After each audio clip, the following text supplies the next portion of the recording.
Ladies and gentlemen, you are very welcome to the Event Network. There we go. I am, of course, your host, End of the Line, and joining me is the wonderful, the amazing, the illustrious LBU. LB, we have had some absolutely insane matches that have driven us all and the audience, I think, near to madness. Just give us a quick recap of that first round there for us, LB. First round, I mean, there was some good matches, there was some close matches, there was some not so close matches, right? Siri had a just very breeze match through. And yet we saw Bevan and Soap super close matches there as well. The match at the end, Braun it was a 2-0, but it was a close 2-0. Some really good matches. Yuzu played very, very well in that first match. There's just a lot of really good players coming together here. And again, we're going to see Frosty versus Yuzu. That'll be just a phenomenal match to see. I'm really excited to see what Space and Steel have for fashion. We didn't quite get the chance to check their builds out previously. But yeah, I mean, Siri versus Space. This is we've talked about it already a little bit. This is going to be a good one. You're looking at two players that understand how to use this setup really well. Two players that know how to fight this latency really well. Two players that knows how to use status really well. This should be a really good, clean through and through match. This is going to be a lot of fun to watch. Yeah, that's definitely this first match we're going to have here, ladies and gents, is going to be an incredibly exciting one. And we do have both. You know what? LB, what were we expecting? We kind of thought that $200 is more than 50. So I get where he's coming from here. So of course we do see almost the full Lionels with the fire prelate legs there on the side of Space and Siri staying on. A little bit of we get the extra bonus to jumping damage here on the side with the cloak, and pretty much the same as before. LB, are you ready? I am all set. On a 3, on a 2, and a 1, ladies and gentlemen. Space on the left, Siri on the right. Allez. And here it is, match underway. We are going to see the physic on both sides. Siri is going to try to go ahead and get this Braun coming through here, able to roll the Frost proc there as well. So is going to get the full buff, unpunished, resetting to a neutral here through and through is the side of Space. A neutral jump coming out from Siri, trying to land at the Fan Dagger's not quite able to land, goes for the punish. That's going to be some madness build up, able to get away scot-free again. Those light rolls are going to keep her very free from that status pressure. A jump trade's going to come through, able to get away entirely from the crouch L1 from the side of Space and trying to find it. And the headshot knocks her out. She's going to be able to get away. She does! Gets away. Again, the shot's going to come through, but 690 is going to be the trade. Not really worth it for Space, and there's finally a Phantom proc coming through, and there's going to be a punish coming out of the jump from the side of Space. Siri able to get away from that very cleanly there. Good roll against that as well. Looks like we're going to see a bolus trade here. Siri's going to get hers, and Space isn't going to get one, though, as then the jump's going to come through. The jump R1 trying to feint, and Siri looking for a way to aggress this. We are going to see the Fan Daggers coming through here as well, and Space is going to play a very slow game instead of going for the bolus here, which is the smart way to play it. Good jump R1 is going to land, but not able to find the vortex onto the side of Siri as the roll comes through there again, and now the counter pressure. The trade's going to come in 434 to 700, though, but Siri's going to find the vortex there, goes for it again. The pressure of the status is really much there, and now we're going to see Space go for that bolus. He is going to get away without getting punished, but we do see some Phantom build up and trade it out there as well. A very close fight through and through here. Siri at a little bit of a health advantage. Both players have their tiers up and active. The jump one's going to trade. Siri's going to find it, and then just resetting here, actually allowing Space to get up, not wanting, Siri does not have the absorptions that Space has. She's got to be careful. Good roll comes out from Space there. The crouch R1 trying to find the pressure. The vortex there from the side of Space, able to get away from it. That was the side of Siri. Siri needs to be careful. Very close to a madness proc here, able to get away entirely. The double roll coming out. The jump L1 trying to find. There's going to be some status pressure there as well. Able to get away without that ghost hit. That's so crucial in this mirror. Good jump R1 comes out from the side of Space. The jump L1 from Siri, though. There's a madness proc, and Space is going to clean it up. And that's going to be a 1-0 lead in favor of Space. That was an incredible round there on the side of Space. He played that so very well all the way across there, and Siri, those light rolls are going to be very, very hard to punish, but she has the right idea ultimately to be able to deal with Space, because once he gets you in that vortex, as he's displayed in so many tournaments, you got to be worried, because he knows exactly what he's doing. He's able to adapt his playstyle to be able to deal with it. He's now looking for those advantageous trades, but he didn't have an opportunity to trade most of the way through that fight. Again, it was so very close, and we've seen Siri in that first round flawless. This is of course going to be Space's first round, and to have a victory against such a capable opponent as Siri is definitely going to, that's one way to start off a tournament for Space, I feel. So he's going to be pretty happy. We'll see now if that overconfidence, we've seen it all the way through this tournament so far. Players will get overconfident. They'll try and push that aggression too hard, and they're going to walk into a jumping L1 and lose a considerable portion of their health bar. But we'll see if that's going to happen. But really, really nicely done. Manages to get that damage in. Siri must have either missed a roll, something went wrong, and he was able to capitalize. One of the things that Siri's been doing in this match is she's really throwing out those jump attacks, and Yep. the jump attacks are really, really good, especially with latency. They're almost impossible to space. However, if they don't have the best tracking, they use a lot of stamina, so it's going to have to be something that she has to keep an eye on here as they move forward. Space with a 1-0 advantage here on the left to Siri on the right. And ladies and gentlemen, on a 3 and a 2 and a 1, Ale. And there's our bolt-in, our match underway. We do see going for the boil prawn here again, and Space just trying to punish that, and he does manage to land it. 878 is the punish, and then goes for the crouch L1. So Siri does finally get punished off of that. It's been taking a few fights good. Jump R1 comes out from Space, and Siri on the back foot here, trying to find the pressure forward. Space is going to be able to get away from that and just kind of zone her outright. And then we do see the wave dashes coming in, trying to find the pressure forward. Those jumps L1s from neutral. Again, she's got to be careful throwing those out there, but she is able to get away completely unpunished, and the good roll comes through there. Yes. But, the madness buildup is something that's there, and she's got to be careful with that. And that jump L1 again, punished down 246. Space trying to find the punish there and able to land it. The punish coming out now from Siri, able to get away entirely. She needs to find a bolus here. She's so close to madness proc. A madness proc will kill her. Goes for the jump attack instead. And now the wave dash is there from the side of Space, but Siri able to get away. There's going to be a little bit more madness building up. She's got to be careful here. She's got to be getting close. And Space goes for the jump L1, and that's going to be punished outright. Goes for the L1 for the trade. Goes for the vortex to the side of Siri, able to get away from that as well. And then the jump L1's going to land. 690 goes for the double and able to land that. Re-leveling this back out of madness is going to be traded out here for both boluses on both sides, and we're resetting that madness buildup. That madness buildup is something that's definitely going to be happening in the back of Siri's mind here. Even with those light rolls and not taking direct damage, she's still getting those ghost hits. She has going to have to be so careful across the board here, but she's playing it really, really well. What I really like to see here is reactively across the board here. Jumping attack comes out, not quite able to land, keeping that space, keeping that pressure forward. Space is incredibly aggressive, but he's not over-aggressing. He's playing it super careful, LB, and that's what's really going to count for something here. He's not going to walk into it. Oh, Green comes through. He's in favor of Space, but it's flipped back around. 690 to 493 is the health difference here, and actually 919 rather, as we do see the jump coming through their. Space does need to be careful. It is still a jump attack from Vikes that can pretty much kill him through that tier. Good L1 though. It's a very good mix-up to throw the regular neutral L1 out. Goes for the poke. It's just not going to land. Goes for it again. It's not going to land. Siri trying to find the pressure, but able to just get away from it entirely and really playing off these jumps here, trying to set up for the right neutral jump to catch Space off guard. Good jumping R1 from Space there, and Siri on the back foot here. The running R1 just not quite going to land. The crouch L1 not quite going to land. Goes for the running attack in general. Is going to get some good status build up there as well. Siri goes for the jump, and that's going to punish it outright. That's going to be Space with a 2-0 sweep in favor. Really, really solid match there across the board. Space played that exceptionally well. We've seen in the first round he walked into a couple of things he probably ought not to have, but that wasn't there in that one. He was caught out of position a couple of times, but he played that so well across the board. And Space has been he wants that streak, LB. He really wants that streak. He's not playing around here. None of this fashion nonsense. He's going for it, and we'll just have to see how he progresses and who he's going to fight, because he's going to be fighting either the winner between Deadfish or Bevan in this next one. But what are your thoughts on that fight overall? I mean, so good. It was really interesting, right? Because Siri threw a lot. I think basically the idea that Siri has in this match is I'm not going to be able to vortex because of the latency, so I'm just going to try to hit the jump attacks. But you have to be so careful. And Space had the right idea here, throwing out those jump R1s. You're not going to get as much damage. You're not going to kill in 2 hits, but you're going to build up status. You're going to get poke damage in. And you see too many times she goes for those neutral jumps, and Space is just, he understands the lat, right? He knows he can run underneath it, and a really good jump comes through there from Space as well, and it doesn't really give Siri an opportunity to punish, and a great counter comes through there. The Siri forced to delay the attack because of it. A really good neutral jump to trade it out, but you're looking at 1200 versus 690 in damage due to absorptions and things like that. There's not a lot that you can come back from there. So really well played from Space. Space just, again, he knows this setup. He knows this latency. He knows how to play status. And genuinely, you're talking about the streak. If anybody knows it as well as him, it would probably be Siri. So very curious to see how well the rest of this is going to roll out for Space. I want to just bring to attention again how reactive Siri was playing here, which is the smart play. You know, we'd see the L1s come out, didn't double roll, just waited to see what would happen next.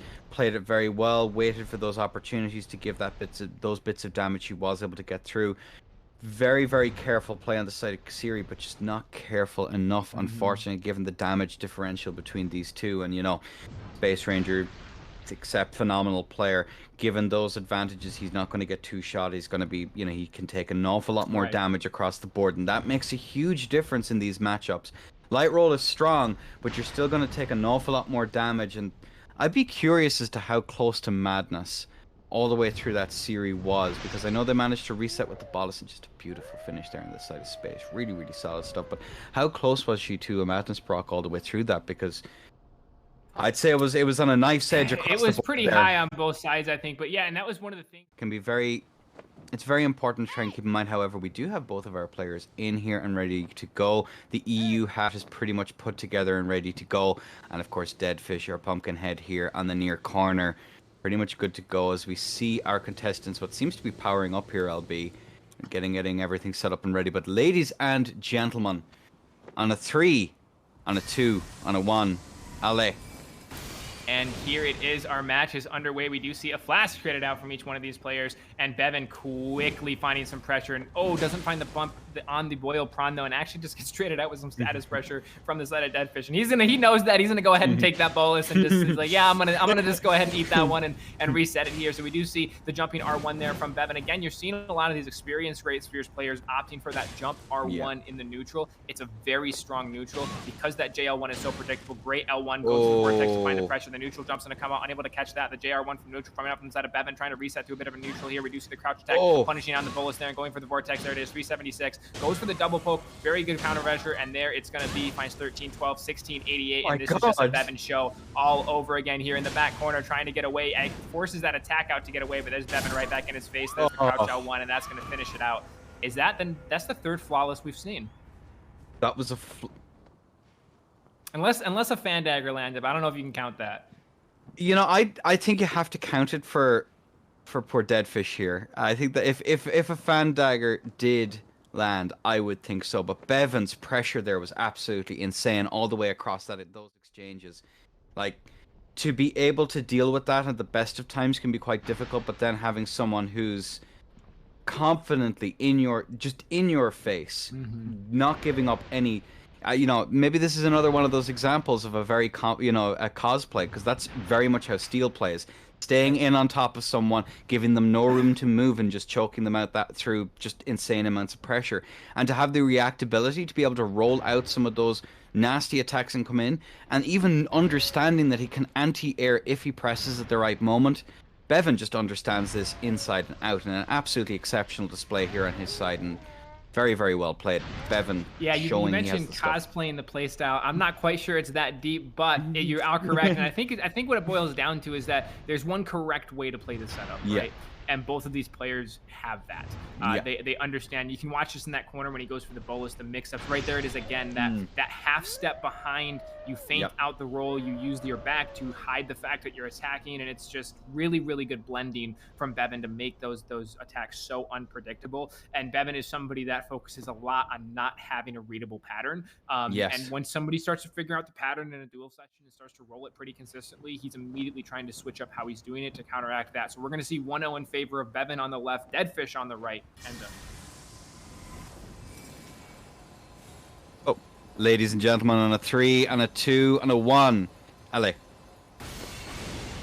Out goes the bolt there. We are going to see both players here trying to raise up that focus just a little bit, going for the physic. And there we have it. We have 24 damage here. It's not going to be a flawless this time by the looks of things, ladies and gentlemen. Definitely not this time, as we're going to see that running attack is going to land here. Deadfish playing very carefully. Not going to matter, though. It takes 316 damage. Forced back. Bevan staying on this incredibly aggressive posturing here, forcing Deadfish back into the corner. Is going to tank a few fan daggers there. It's going to make a world of difference. However, he's going to eat 300 damage, 1,000 damage to 354 there. there, and really advantageous trade. However, all that does is even it out, ladies and gentlemen, as Bevan stays in, going for the jump L1, is going to miss. 444 damage, force back here that running attack. Bevan's going to be on a very, very high madness build up here. He's going to have to be super careful. 300, there goes the madness proc, and we see it there once more. Managed to land it as Bevan moves off, giving him a little bit of space to move. Bevan's got to be careful though here. He didn't take a bolus or anything, so that madness is close to building up on him. It's a matter of can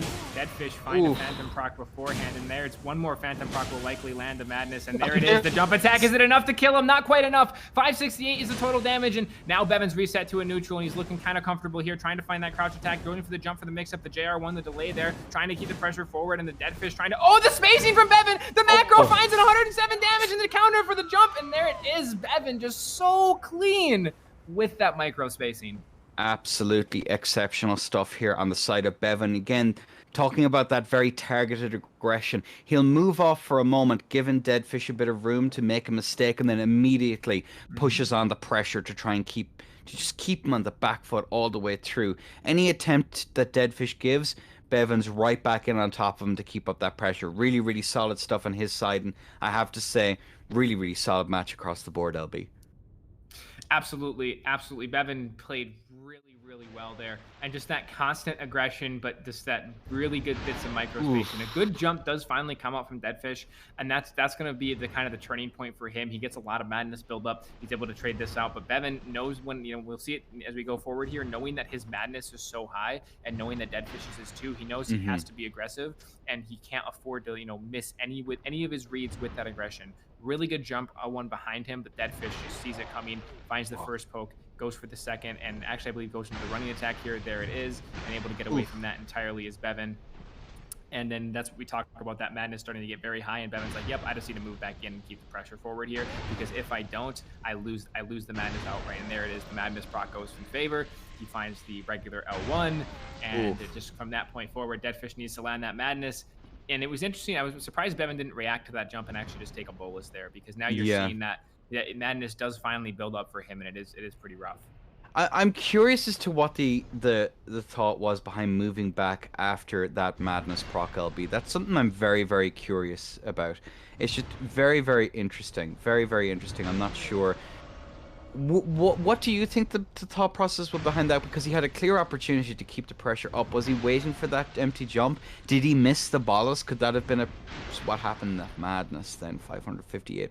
Believe there was a tier proc there as well, if I'm not mistaken. Yeah, I believe that was a tier proc as well. Yeah, it doesn't look like it was even decent. I think his tier is just now gone. But yeah, at this point, it's just a matter of like, okay, I need to find this little bit of damage, right? And it's really hard for Deadfish to actually come back outside of a madness proc here, and it's very unlikely he's going to find the madness proc, as he just landed one. Yeah, and it's going to be tough, even if he's able to keep up that madness pressure there. And, you know, Deadfish did, you know, he did an okay job of trying to get away.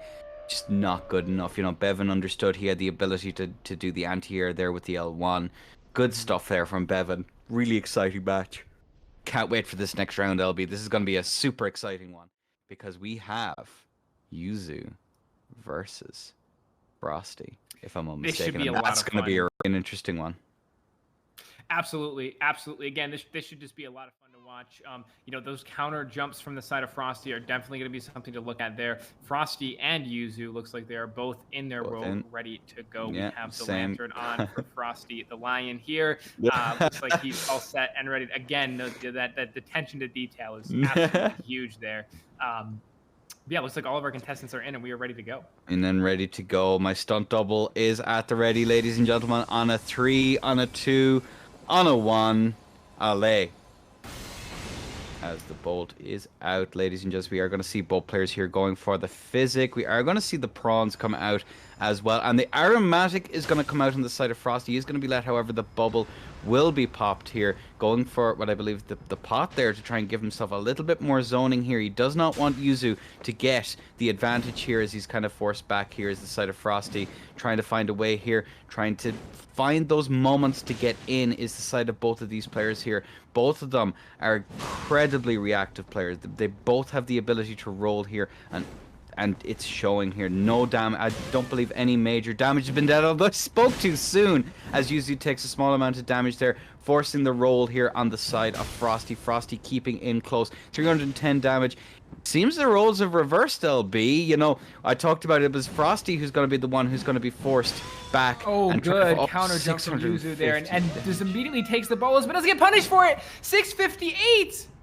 And yet they're trading it out really nicely here. There's about 200 health between them as they're trying to find these gentle opportunities to get damage, force in some pressure, try and set up the baits here for the jump L2s, and out it comes almost. Oh my goodness, the read from Yuzu. Too good there, able to almost get a backstab off the backstep there, but does actually find some counter pressure there as well. We see 1590 versus 1790 in favor of Yuzu here. Yuzu trying to find the pressure. The jump R1's going to get countered out by Crouch for 418, and the counter jump comes out for 744 on the side of Frosty. The jump's going to come out, trying to counter it out right here. We do see the Ash of War now coming out. A lot of madness buildup. Goes for the jump, unable to land that. That's a lot of madness for Frosty. And oh, Yuzu's going to reset here too. That Frosty's on the back foot now. He's got to be careful. Yuzu playing the status game so incredibly strong here. Frosty trying to find a way to bait that, use that bolus to bait the pressure. Goes for the jump himself and actually decides not to commit. The jumping R1 comes out. Yuzu wants to find the aggression here, wants to reset this match in terms of the madness proc and find his victory here. He's very, very close. The jump R1's going to come out now from the side of Frosty. Frosty had a considerable health advantage, but not so much in terms of status. He's got to be careful here.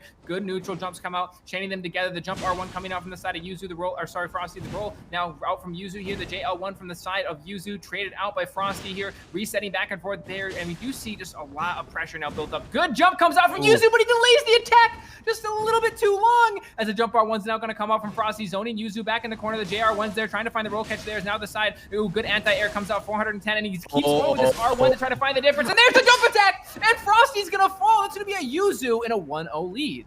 1-0 lead to Yuzu, and I have to say all the way through that it was such a close match, LB. You know, both of these players were so very close to being put away all the way through that. One or two mistakes would have all it would have made for one side or the other to take the win there, but Yuzu perseveres and holds through to the end, and you know, it happens to the very best of us, you know, and we see these jumps come out, and he's gonna be punished there. I'm sure he's kicking himself that he didn't manage to land that jump L1, but the spacing on both of them is really, really solid, LB. That's something that needs to be put down, the sheer fundamentals on both of these players to understand, and it's shocking there was no madness proc all the way through that. Frosty must have been so he was really close, but Frosty's really good at playing time when it comes to status. And a really good thing I just want to point out really quick, we just saw Yuzu takes the bolus. That reaction punish from Frosty says a lot about the reaction time of that player, because after the pressure, just immediately turn around, taking a bolus, that's one of the safest things that you can do.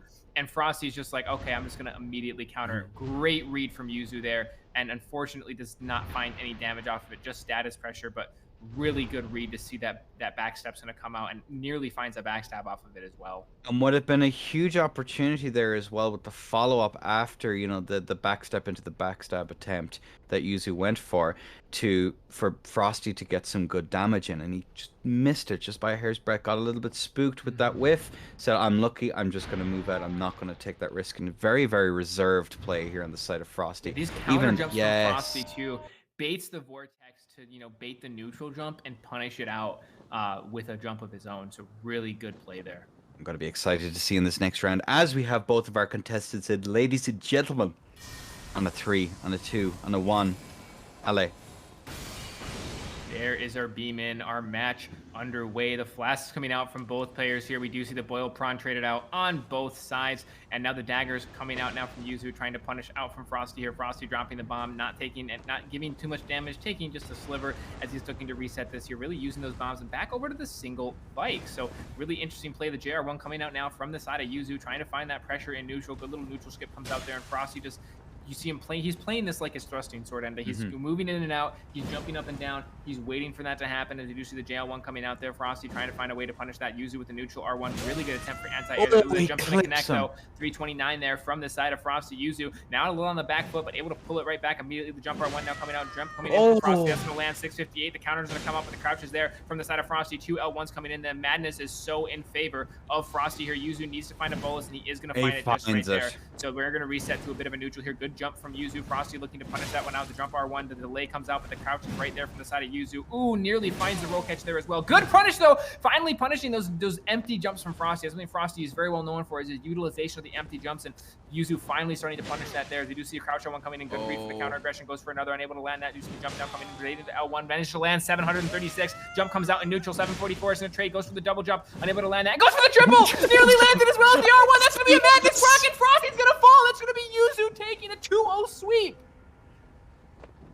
What a match. You know, I said at the very beginning of this set, LB, that this is going to boil down to whether or not Yuzu is going to be able to read the counter aggression plays. That's really what this match is going to boil down to, if Frosty plays his usual game. And we've seen it there. So many really solid reads there. Look for the aggression, seen it coming, and just almost preemptively pressed as Frosty turned around to try and go for that counter aggression press. Really, really solid stuff. You know, Yuzu's an exceptional player. He's really, really scary, and Frosty's definitely a formidable opponent, but no one's above the reads here of Yuzu in this. And if Yuzu keeps that up, if he's able to read all his opponents the way he's been doing it so far, he could go far, LB. He could go all the way to the end if he plays this correctly. And really, really well done to both of them. We're seeing it here. You know, Frosty's looking for these baits. He's trying to get Yuzu to aggress, trying to force him into a position so he can bat him away. Manages to land a really nice jump L1 there. And again, that absorption is going to stand to Frosty here.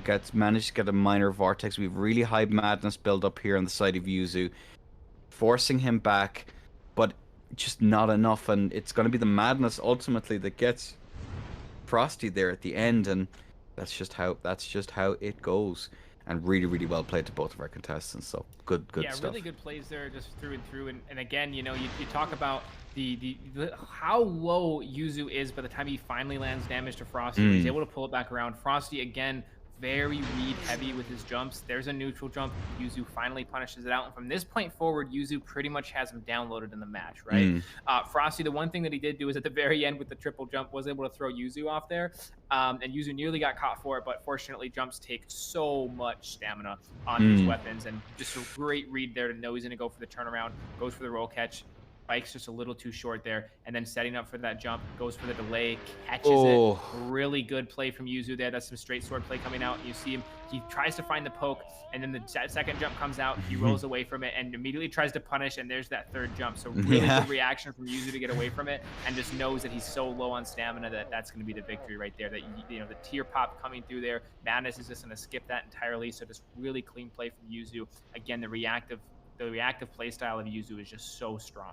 And that is going to be the end of the Frosty, unfortunately, here on this one, ladies and gentlemen, who's not able to do it. However, we do finally get to see Braun versus Deal. By the looks of things, the Rani Braun has switched up the fashion a little bit here. He's got a couple different costumes for us to go out for. So he is rocking the Sonic Zero cosplay here and looking to do as much as he can with that. As we do flip it around, taking a look at Stilavsky in a shocking turn of events on the most meta armor that he could possibly come up with. You know, I think it looks really nice. He's got no color matching. He's got a helmet that doesn't even fit the neck of the chest he's wearing. So really just, you know, hats off through and through. Really well placed out there, and actually named himself Bevanovsky. And does Bevan use this fashion? Is this real? I think Bevan uses the headpiece, although I'm not entirely sure. It's a bit of a mystery here, LB, but that's you know, not EU's proudest moment. I'll put it that way, LB, so far. But you know, he is trying. I'll give him that much. And there we go, ladies and gents. We are going to have both of our contestants in. Steel on the right, Braun on the left, on a 3, on a 2, on a 1. Ale. We'll try that again, I think. Ooh, I think we'll do it. Yeah, you see the jumps coming out from Steel. Like, I don't think. And Braun's going to go ahead and knock it. That's fine. They're going to go ahead and get it underway here. That's fair enough. You know, it's one of those things, using the free cam, it can be a little tricky to land that stuff. We are going to see the buffs come out traded from each side here. We are going to see the knives there coming out from the side of Steel. Steel just trying to find a neutral here. Is down in terms of the boiled prawns. We did not try to clear that buff outright. We do see the L1. Great pressure coming out from Steel there. Great counter pressure comes out again. The neutral jump. Oh, great counter on that. And now he's going for that vortex. Able to get away from it though entirely. Great spacing comes comes out. There's the Madness proc. The jump's going to clean this one up. 866 is the damage. He just needs to find it. There's going to be the Asher War, trying to find any little bit of damage he can, trying to go for the backstab there, and unfortunately is going to get countered out by the side of Steel there, and that's going to be Steel very quickly taking a 1-0 lead. And it is, of course, going to be Braun who's fall, and I now know that it is, of course, going to be a Kieran Please cosplay here on the side of Braun, who's, I think if he had Slicer there, he would have had a number one, an accurate cosplay, and number two would have probably won it because, Slicer. But That's really true. solid display here on the side of Steel. Did an exceptional job across the board. Kept the pressure. Great counter Really there to see that he's going to go for the delay in that jump and just finds the pressure. The Vortex coming through here. Knows he's going to go for it. Waits for it outright. There's the poke. Gets some health back for it, though I don't think he actually needed it. And yeah, just that micro spacing, so clean. There's the Madness proc. Sets up, finds the jump attack. I like the use of the Asher War here from the side of Steel because that does so little chip damage through and through that if you're able to land that with the correct free aim, it just nearly does get some of that, that area of effect out. And it's just unfortunate that, Braun's a little too slow to go for the backstab there. Yeah, it is an unfortunate thing, and I think Braun was just pressured so heavily all the way through that fight. It was going to be a very difficult one for him to come through, but played that textbook, looked for pressure, found it, got little vortexes here or there. He was having none of the counter pressure that may or may not have come in, and really, really good stuff. Really, really good stuff. And land the jump, wait a moment, go for the roll catch, and of course the roll catch, it does form a vortex because you can just chain one after the other, ladies and gentlemen. That is how that works. The jump attack is just the beginning of it, and I think we'll find out how it works out here in this one. We are going to see Braun back in, and the EU people greeting each other as usual, going for these. Are we going to see the proper EU greeting? No, we're going to. Not entirely sure what we're witnessing here. Steel's up to shenanigans. I don't think they are either, and they are going to be in their corners though. Steel on the right with a 1-0 lead to Braun on the left. Ladies and gentlemen, a 3 and a 2 and a 1. Allez. And he manages to get that one in. That's going to be our match underway. We do see immediate Boil Prawn traded out from each one of these players as well with the Flask. And now we're going to see Steel trying to find this pressure forward and immediately just crouching back and forth, trying to find the way in. Braun kind of mirroring that, doing the same thing here. The jump's going to come out. That's going to land 341 damage. Good neutral jump, but a little bit too slow on the actual punish. As Steel now in the face, finds the first L1, goes for the roll catch. Unable to land that, unfortunately. Does the running R1 there. And now we're going to see the wave dashers coming in from Braun. Outspaces himself there. Goes a little bit too close to Steel, allowing Steel a position to roll away and get pretty free and clear from that. The jump L1's going to come out, not going to find pressure though. The counter's going to come in now. Oh, Steel with the roll is able to get away from it though. The jump L1's going to come out, a good delay there, but Steel again is just way too quick to see. Oh my word! To finish it out, and Steel with back-to-back. I think that was for sure a flawless. I'm not sure. That was definitely a flawless. Such a strong performance from Steel here. And Steel just played that again, textbook all the way across LB. That aggression, I mentioned it in someone else's matches, but that's Steel's strategy. Stay in their face, force pressure on them, reaction roll whatever comes his way, and then just keep up that pressure. Keep up, force the roll, keep on, and then just put them away. And that's exactly how we do it. We'll watch it all the way through here. We'll start, you have to start every recording with a bit of a greeting, As we come on here, he gets into position, we'll see the bomb come out. That just goes to show you how quick this one ended that we're seeing the very beginning, and that's just so brutal on the side of Steel here all the way across. And again, his play style going up against Braun, perhaps not something that Braun is used to, someone not giving him any degree of respect with his spacing or with his pressure. Steel just knows he can roll it if need be. Really, really solid stuff on the side of Steel, though, I have to say. Yeah, we'll see this one run back again, a little bit of a slow motion here, because it did happen quite quickly. But you do see mirrors coming out in terms of the buffs. We're going to see the Flask, we're going to see the Boil Prawn, we're going to see the Tier, we're going to see... I'm curious if Steel's running Tourney cracked Tier, or if he is going to be utilizing Opening Bubble. Both of those are super, super strong, and I'm not sure if that's the Boil Prawn buff or the Opening buff, but I think it's the Boil Prawn buff. I think he is rocking that good jump L1 here, but again, Steel is just way too clean, knowing that jump's going to come out, almost never goes for the double poke. And that's something that these players, if they can read that, they can get away from his vortex quite easily. As you do see it there from Braun, he knows that he's not going to go for a double poke. He knows he's going to wait for the jump, so he can just run away, unlock roll, and he's pretty well safe. But there you see it again, Braun kind of over spacing a little bit.